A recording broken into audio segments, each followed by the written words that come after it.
These are the major rivers flowing through Karnataka. In fact, Karnataka is on the list of states that have the maximum number of rivers flowing through them. Still, these are the news we often see about the state. And why is that? This is what we will be seeing about in this video. States with as much water resources as Karnataka follow effective water management practices by constructing dams and reservoirs for water storage and implementing large-scale irrigation systems and interlinking rivers to optimize water distribution across the region. This is exactly what Karnataka also aims to do.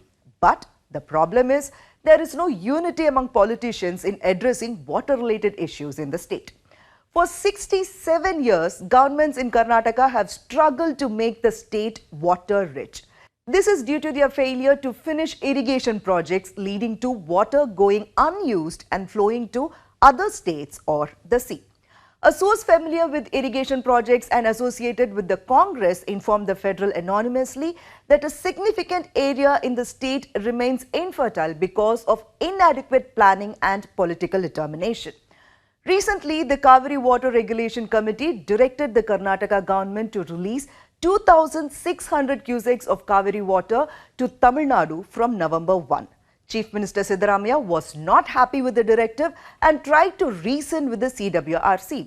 He said the reservoirs had insufficient water because of a significant dip in water flowing in, and so it was impossible to release the water. Also, this year's October rainfall in Karnataka was 62% less than usual, and it made the situation worse. But on the other hand, the head of the Association of Concerned and Informed Citizens, M. Lakshmana, said that Karnataka did not make proper use of its Kaveri watershed.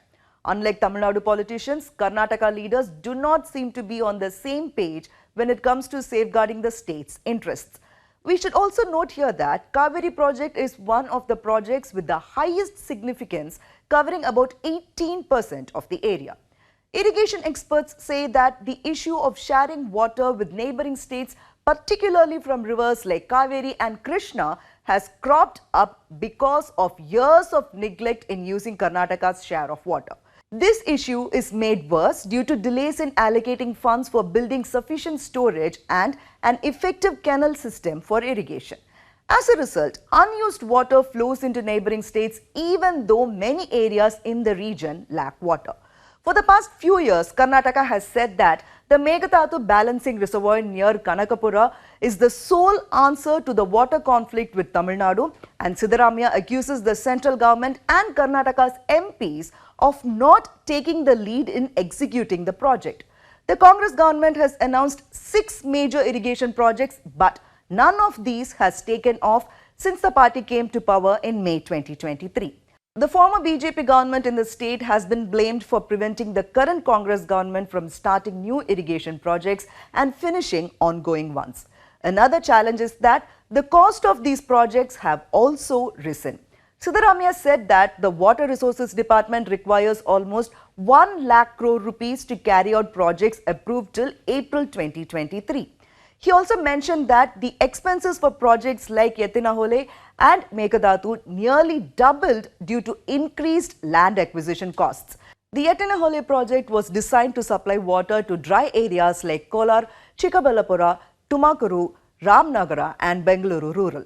It has been going on for more than 10 years. Initially, the expected cost of this project was 12,912 crore rupees. Now it is estimated to be 23,252 crore rupees, which is nearly double the initial budget.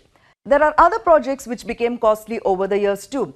There is the Mahadayi project. This project has faced obstacles for 3 decades and undergone various alterations.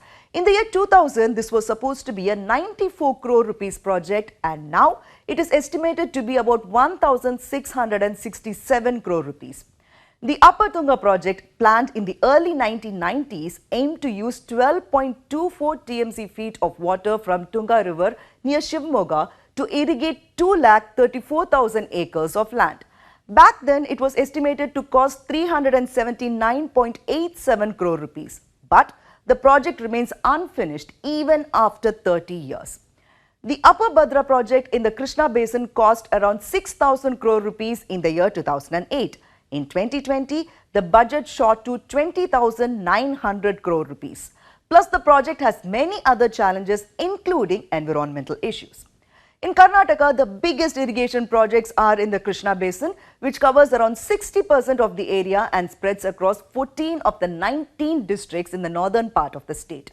Upper Bhadra and the Yatinahole are projects in the Krishna Basin. So those were Krishna's major irrigation projects that became costlier over the years. Then there are other irrigation projects which have their own share of problems, like the Upper Krishna project, for example. It is one of the biggest irrigation projects in India. It aims to use 173 TMC feet of water allocated to Karnataka by the Krishna Water Dispute Tribunal. This water will be used to irrigate around 6 lakh hectares of land across 6 districts. Successive governments have continuously urged the centre to grant it a national project status, but in vain. The project also has unresolved concerns in the Interstate Water Disputes Tribunal. Then there is a plan to raise the height of Almaty Dam from 519 to 524 meters. This will submerge 20 villages, but more than 150 villages will get water if the dam's capacity goes up. Plus, 210 megawatt of power will also be generated.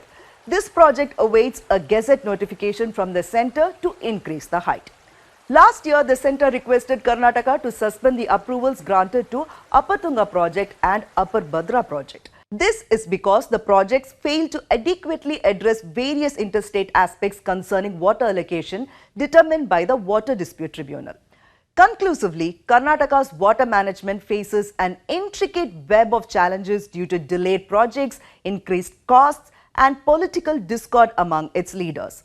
The need for swift action, responsible allocation of funds, and the completion of pending projects remains crucial for a sustainable and balanced water ecosystem in the region.